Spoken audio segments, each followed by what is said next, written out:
Hey, what's up? It's Jared with State of Tech, and today we're going to talk about the Google Pixel 3 XL.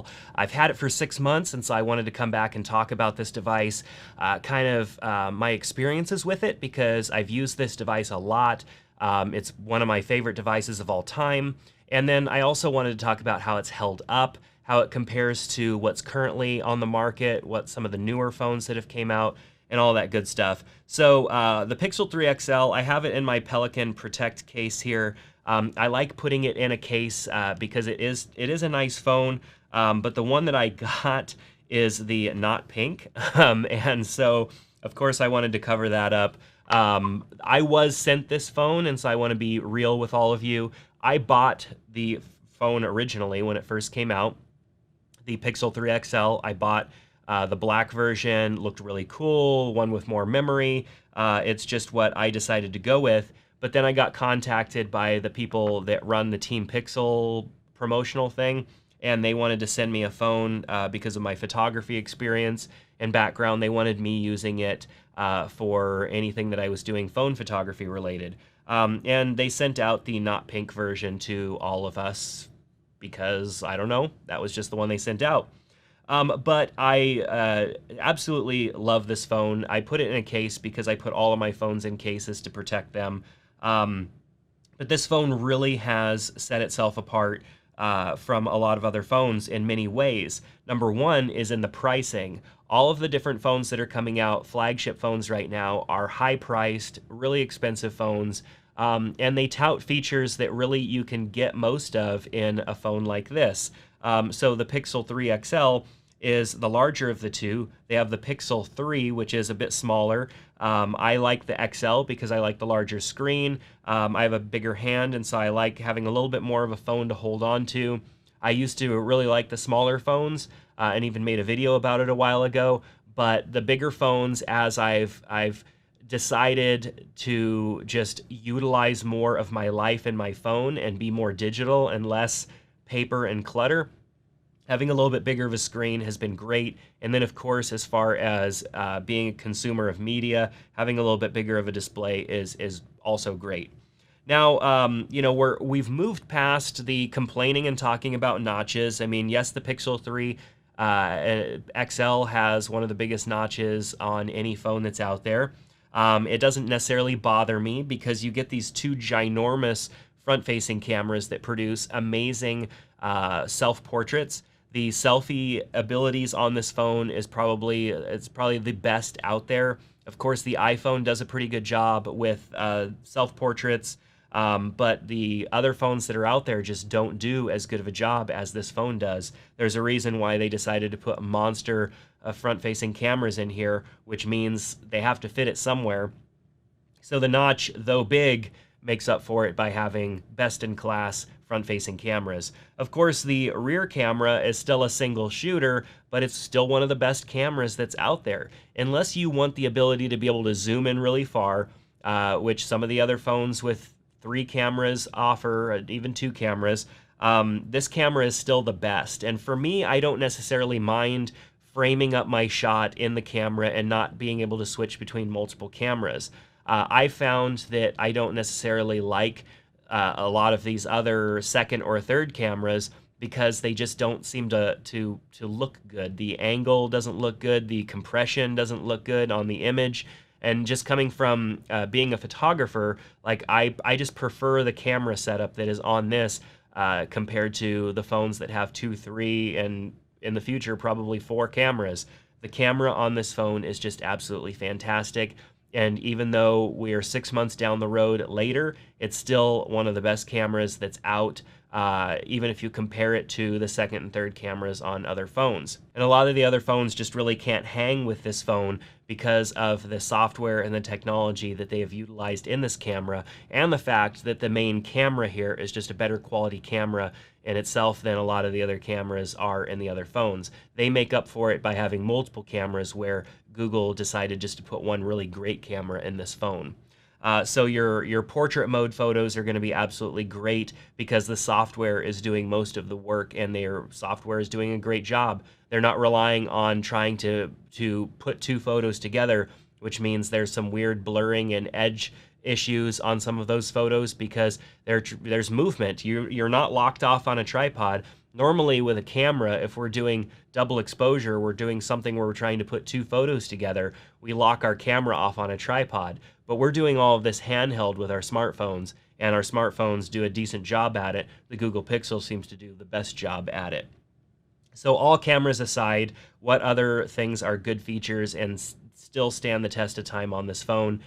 We've seen a lot of things change with the way we unlock our phones. The iPhone uses Face ID. Samsung now uses some form of in-screen reader that I don't really like. Still having a fingerprint scanner on the back of the phone that's just easily accessible. You grab your phone out of your pocket, you place your finger there, it unlocks. If you have a case that kind of helps you even guide your finger there easier or faster, your phone is unlocked and ready to go by the time that you have it up at your face. You're not waiting, fumbling around trying to figure out where that spot is on the screen that you could put your thumb. You're not waiting for it to detect your face or anything like that. It's already unlocked. And the rear fingerprint scanner, the only fingerprint scanner location that I think would even be remotely as good would be one on the side where your thumb is typically placed. But that just, when you're holding your phone in a way where you don't want to drop it, you're pulling it out of your pocket, you're holding your phone, your finger is back there already. So it just makes sense for your finger to be in that spot and for a fingerprint scanner to be there. It's just the best solution. So the display is also great. The display has done really well for me. I still think it's one of the better displays out there on a smartphone. Even though Samsung has beautiful displays, so does the iPhone. This display still looks absolutely great. I haven't had any issues with the screen scratching. I have my phones in and out of my pocket all day long. Sometimes they're in my bag, banging up against other things. I don't have any scratches or any issues with this display at all. It's been very, very good. Now, the phone's performance has been really good. It hasn't been amazing, but it's been really good. And Android phones often suffer from slowdowns over time. A lot of times, you get the phone out of the box, you fire it up, it's super fast, super snappy, and a couple months later, it starts to kind of be a little sluggish, and then maybe by 6 months later, it's really sluggish. And I have had little instances of that with this phone over maybe, say, the last month or so. But it's really because I just have had a lot of stuff installed on this phone. A lot of apps that are running in the background, a lot of social media apps and stuff like that. I haven't done a good job of swiping to close stuff when I'm done. And so the phone would slow down a little bit. I also don't do a good job of restarting my phone occasionally. And sometimes just simply turning it off and turning it back on again will clear up some of the memory and your phone will run fresh again. Sometimes you do need to go and actually clear the cache on your phone and it will run good because things get stuck, processes get stuck. And though Android has gotten really good at overcoming those situations over the years, sometimes you still have little issues. Now, because this phone doesn't have as many gigs of RAM, I was going to try and say that a little bit better. It doesn't have as much RAM as the other phones that are coming out right now. It does struggle when you are jumping between bigger tasks. For example, if you just got done playing a game that's pretty heavy process, and you jump over to a task app, and then maybe you jump over to YouTube, and then you jump back to that game, you may experience a little bit of sluggishness. Not much, though, but it may be noticeable, and it was a little noticeable to me when I would jump between tasks. So as long as I remember to close out of apps, I don't have really any problem there. And of course, if I remember to restart my phone at least once a week, I'm not running into any of those issues. Of course, your Pixel 3 XL, your Pixel 3 is going to come with unlimited cloud storage for your photos, and so that helps you from not clogging up your physical storage on the device, because your physical storage, of course, is a limited resource that you have. And because you could back up all those photos and videos and stuff to the Google Photos app and clear out space on your phone, you're never having to run close to being out of storage on your device, which also is something that contributes to your phone running a little bit slow. The battery life is absolutely fantastic on this phone because it's running just stock Android. There isn't a whole bunch of crazy stuff going in the background, a bunch of apps and different things that trying to do little features that may or may not be useful. So the battery life has always been great on this device. I'm easily would get, even on a heavy use day, would easily get a full day of use out of it, and not have to worry about having a phone that's almost dead at the end of the day. That's one of the other reasons that I go with a slightly larger phone, is just so that I can get that extended battery life and have a phone that lasts a little bit longer. A lot of times it isn't necessarily screen on, which, screen on time definitely contributes to a phone battery life, being a little bit shorter. But when you're streaming music, when you're doing different things with your phone, even when it's in your pocket and you're using headphones or whatnot, the battery life is just going to be better on a bigger phone that has a longer battery life. So things that I'll mention, but I don't really utilize on a phone too much are, of course, the speakers. The speakers are great. You have your two kind of front-firing speakers on the phone, another reason why there's a big notch, but then there's also a little bit of a chin on the phone down here. You have your front-firing stereo speakers. They're great on this phone. They're super loud. I tend to use earbuds all the time or some form of headphones, so I don't utilize those too much, but they sound great. And I know for a lot of people, they like to play music out of the speakers of their device. And if you are watching YouTube videos or content where you're looking at the screen, having that audio from both sources here, from both channels coming directly at your face instead of one from here and one from the bottom, it just is a better experience. It's a little more immersive. I wish that all the other phones would stop with the weird positioning of speakers. These are content devices. We need our speakers to be pointing at us in a consistent manner so that our audio channels both sound the same. So with that said, there hasn't been really any issues that I've had with this device. When the first Google Pixel came out, I did absolutely love it. It was a cool device, but there were little limitations and things that kept drawing me back to phones that were, a little bit more powerful, such as an iPhone or even a Samsung Galaxy. But having now spent plenty of time not only with this phone, but with the latest iPhone, I have the iPhone XS Max. I also have the Galaxy S10 Plus, and this phone right here, I always come back to because of little things like the fingerprint scanner or the camera or the battery life, or just the great stock Android experience that I love. The integration with Google Assistant that is just so much better on this device than anything else. Having that left swipe to the Google app right there is absolutely fantastic. You can mimic that or trick your other phone into it using a launcher, but a Google experience, a clean Google experience with Android just is still better, and I can't get away from that. Other things that draw me to this phone are the fact that it just feels light, it feels good in the hand. It's not a heavy phone, but it feels solid. I haven't had any problems with the phone flexing or any issues that have led me to feel a little insecure about this device. And I use it with Google Fi. That's another thing that I wanted to touch on towards the end of the video here.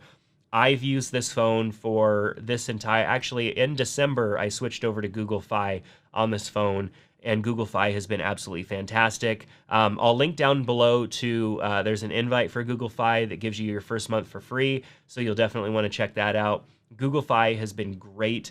It's fast. It uses T-Mobile's towers, but also uses US Cellular and Sprint if you're in an area where those signals are stronger. And the signal has just always been consistent. Now, T-Mobile, which of course Google Fi uses their towers, may not have as wide of a coverage network as, say, AT&T or Verizon. And what I mean by that is, like, if you live in a rural area and you're kind of going out into the cut sometimes, maybe Verizon or AT&T might have better coverage depending on your area. I know for me, T-Mobile, Google Fi, essentially has great coverage pretty much everywhere except for when I go up into the mountains. And even up into the mountains, AT&T doesn't have coverage there. Sometimes Verizon does, but it varies. And a lot of people say, oh, well, T-Mobile's coverage isn't that great. Well, I've been all over the United States with this phone and have had no issues where I could connect with a phone that had AT&T, but I couldn't connect with this phone. I've always had a great experience with this device, and I absolutely love the way that I can interact with my my cellular service using the Google Fi app. So if you've been curious into trying it out, the link down below gives you your first month free. You'll definitely want to click on that and check it out. But that's about all I have to say about this phone. I've showed you some photos and some video clips as I've been talking that I've shot with this phone. I just absolutely love it. Google is just on a track record of producing fantastic phones and not really overcharging us for them. In a time where these other carriers are trying to get us to spend $1,200 plus on a phone, we can still get a fantastic phone for around $1,000 or maybe even a little less depending on the features and size that you go for. The Google Pixel 3 is still a great buy here in going into almost summer of 2019. Of course, there will be a Pixel 4, and I did just get an email this morning with some sort of special announcement that Team Pixel has coming up. I don't know if that has anything to do with the Pixel line of phones or if it's just something that they're trying to get me to talk about, but there is a new announcement coming soon. And lastly, the Pixel stand that you can get is an absolute best in class as far as wireless charging goes. And of course, it transforms your phone into like a Google Home little device, and it plays your photos, turns your screen into a slideshow. Like, I just love the experience. Wireless chargers are mostly crap. I don't like them, but the Pixel stand that you can get for your Pixel device, when you put your Pixel phone on it, it just makes it a fun experience, and it makes it actually worth buying a wireless charger. So that's going to do it for this video. I know that it wasn't super structured, but I wanted to talk about the Pixel 3 XL and my experiences with it over the last 6 months, being one of my favorite phones that I've ever owned. A phone that I keep going back to, even though I have iPhones, I have other Android phones, I always go back to my Pixel 3 because it's battle tested and it works fantastic every time. So let me know what you think down in the comment section below. In the description, I've added a few things like links to cases and accessories that I use with my Pixel 3 that I find are just even add to the experience and make it better. So let me know what you think down in the comment section below about the phone. Do you have one? Have you tried one? Are you considering it? And if you have questions, I'll do my best to answer them. But that's going to do it for this video, so give me a thumbs up if you like this video, and I hope to see you back here in the next one. Take care.